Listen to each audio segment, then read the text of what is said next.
സംഘടനാ സംവിധാനം കാര്യക്ഷമമാക്കാൻ ജില്ലാ കമ്മിറ്റികൾ വിഭജിച്ച് ബി.ജെ.പി. തിരുവനന്തപുരം, എറണാകുളം, തൃശൂർ, മലപ്പുറം, കോഴിക്കോട് ജില്ലാ കമ്മിറ്റികളെ 3 വീതം സംഘടനാ ജില്ലകളായി തിരിച്ചു. പുതിയ സംഘടനാ ജില്ലകളുടെ മാപ്പും ബി.ജെ.പി. പുറത്തുവിട്ടിട്ടുണ്ട്. വിവരങ്ങളുമായി എം.ജി. പ്രതീഷ് ചേരുന്നുണ്ട്.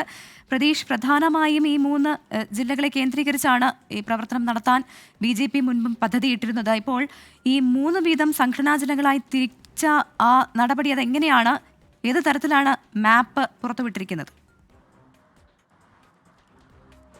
പ്രവിത, ഇനി നടക്കാനിരിക്കുന്ന തദ്ദേശ തിരഞ്ഞെടുപ്പും 2026 നിയമസഭാ തിരഞ്ഞെടുപ്പും ലക്ഷ്യമിട്ടാണ് വിപുലമായ ഒരു അഴിച്ചുപണി ബി.ജെ.പിയിൽ ഉണ്ടായിരിക്കുന്നത്. നേരത്തെ കൊച്ചിയിൽ ചേർന്ന കോർ കമ്മിറ്റി യോഗമാണ് ഇതുമായി ബന്ധപ്പെട്ട തീരുമാനമെടുക്കുന്നത്. ആ യോഗത്തിൽ ഈ സംഘടന, അതായത് ജില്ലാ കമ്മിറ്റികൾ വിഭജിക്കാൻ ധാരണയായിരുന്നു. അതിന് പിന്നാലെയാണ് ഇപ്പോൾ അത് ഔദ്യോഗികമായി ബി.ജെ.പി. തന്നെ പ്രഖ്യാപിച്ചിരിക്കുന്നത്. നിലവിൽ 30 ജില്ലാ കമ്മിറ്റികളായി ബി.ജെ.പി. വിഭജിച്ചു എന്നതാണ് ഏറ്റവും പ്രധാനപ്പെട്ട കാര്യം. ആദ്യഘട്ടത്തിൽ തിരുവനന്തപുരം, എറണാകുളം, കോഴിക്കോട് ജില്ലകളെ 3 ജില്ലാ കമ്മിറ്റികൾ, 3 ജില്ലാ ഘടകങ്ങളായി വിഭജിക്കാനായിരുന്നു തീരുമാനിച്ചിരുന്നത്. പക്ഷേ ഇപ്പോൾ അന്തിമ പട്ടിക വന്നപ്പോൾ ഈ തിരുവനന്തപുരവും എറണാകുളത്തിനും കോഴിക്കോടിനും പുറമെ തൃശൂർ, മലപ്പുറം ജില്ലകളെയും 3 ജില്ലാ കമ്മിറ്റികളായി തിരിച്ചിരിക്കുന്നു എന്നതാണ് ഏറ്റവും പ്രധാനപ്പെട്ട കാര്യം. അതാ ഈ തൃശൂരിലെ കോർപ്പറേഷൻ ഭരണം അടക്കം പിടിച്ചെടുക്കാനുള്ള ഒരു നീക്കത്തിന്റെ ഭാഗമായി തന്നെ നമുക്ക് കാണേണ്ടി വരും. തിരുവനന്തപുരം ജില്ലയിലും സമാനമായ സാഹചര്യം, അല്ലെങ്കിൽ അത്തരത്തിലൊരു നീക്കം തന്നെയാണ് ബി.ജെ.പി. നടത്തുന്നത്. തിരുവനന്തപുരം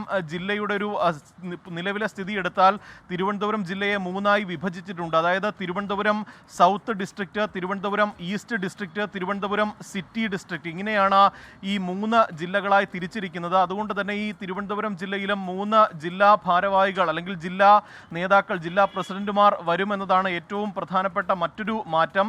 അതുപോലെ തന്നെ തിരുവനന്തപുരത്തിനും എറണാകുളത്തും തൃശൂർ, മലപ്പുറം, കോഴിക്കോട് ജില്ലകളിലും 3 വീതം ജില്ലാ പ്രസിഡന്റുമാർ ആയിരിക്കും ചുമതല വഹിക്കുന്നത്. ഈ വയനാട് ഒപ്പം കാസർഗോഡ് ജില്ലയിൽ മാത്രമാണ് മാറ്റമില്ലാത്തത്. നിലവിൽ നേരത്തെ എങ്ങനെയായിരുന്നോ അതേ രീതിയിൽ തന്നെയാണ് വയനാടും കാസർഗോഡും ജില്ലയെ നിലനിർത്തിയിരിക്കുന്നത്. മറ്റ് ജില്ലകളെ 2ആയി വിഭജിക്കുകയും ചെയ്തിട്ടുണ്ട്.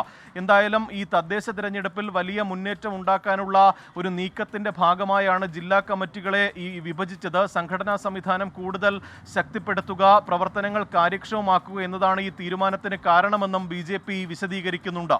പ്രവിത, എം.ജി. പ്രതീഷാണ് വിവരങ്ങൾ നൽകിയത്. തിരുവനന്തപുരം, എറണാകുളം, തൃശൂർ, മലപ്പുറം, കോഴിക്കോട് ജില്ലാ കമ്മിറ്റികളെ 3 വീതം സംഘടനാ ജില്ലകളായി തിരിച്ചിട്ടാണ് ഈ പ്രവർത്തനം. തദ്ദേശ തിരഞ്ഞെടുപ്പ് കൂടി ലക്ഷ്യമിട്ടുകൊണ്ടാണ് ബി.ജെ.പിയുടെ ഈ നടപടി. എം.ജി. പ്രതീഷാണ് വിവരങ്ങൾ നൽകിയത്.